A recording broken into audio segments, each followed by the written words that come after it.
Hello! Today we're going to be talking about the ring Fauvist Docent Rodion because it's the new ID and because someone in my Discord said I should do it.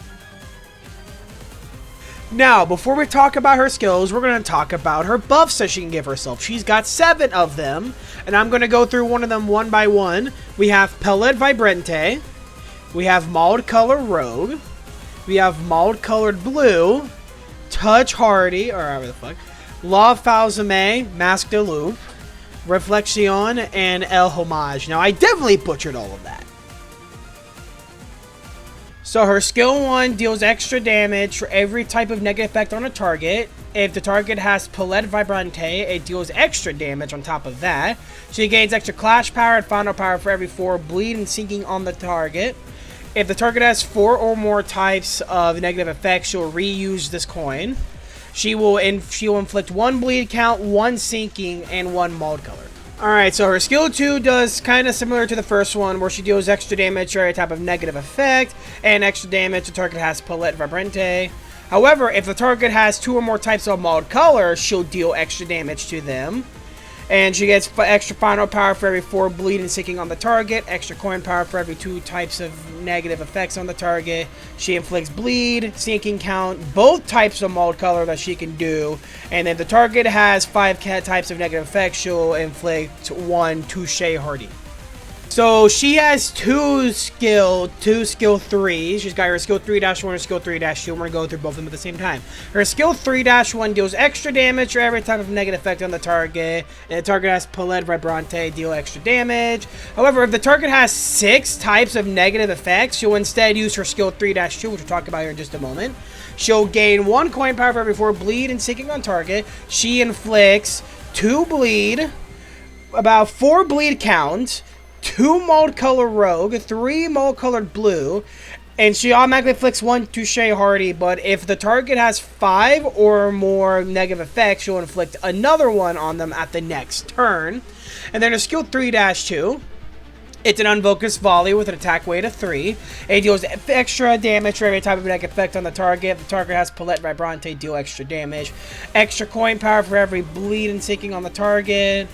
This one inflicts 3 bleed, 2 mauled colored rogue, 4 bleed count, 3 sinking, 4 mauled colored blue, and 2 Touche Hardy. So her first defense skill is Critique. It's a counter. She deals extra damage for every type of negative effect on the target. The target has Pellet Vibrante, deal extra damage. If the target has Pellet Vibrante, this skill gains 2 Clash Power. If the target has a certain amount of bleed or sinking, she gains extra final power. She deals extra clash power for every 2 types of negative effects on the target. When the skill is over and it's been used, she gains 2 Reflexion. And then she will reuse the coin for every 3 types of negative effects on the target with a max of 2 times.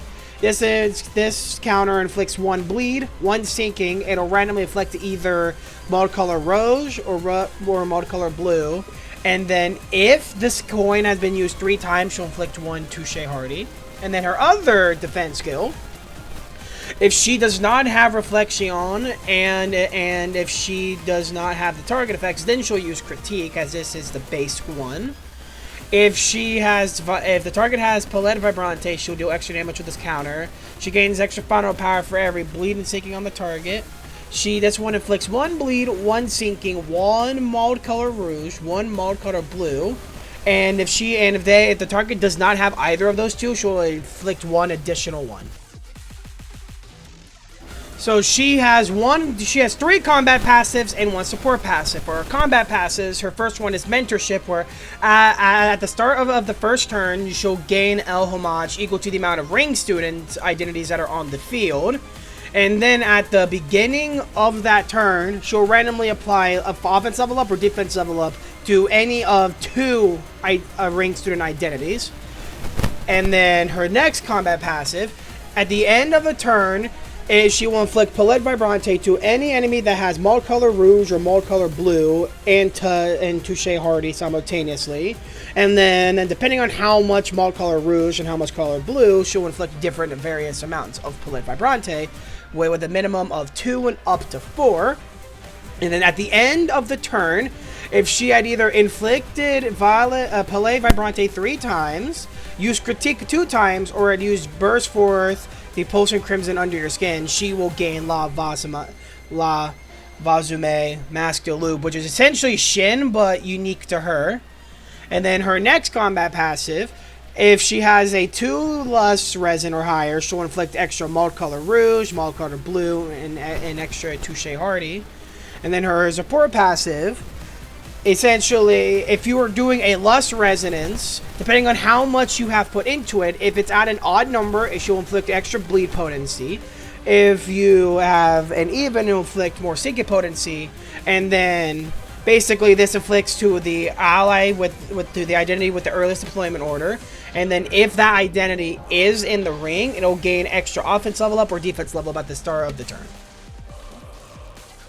And so basically the easiest way to use her is you want to essentially use an entire ring unit team.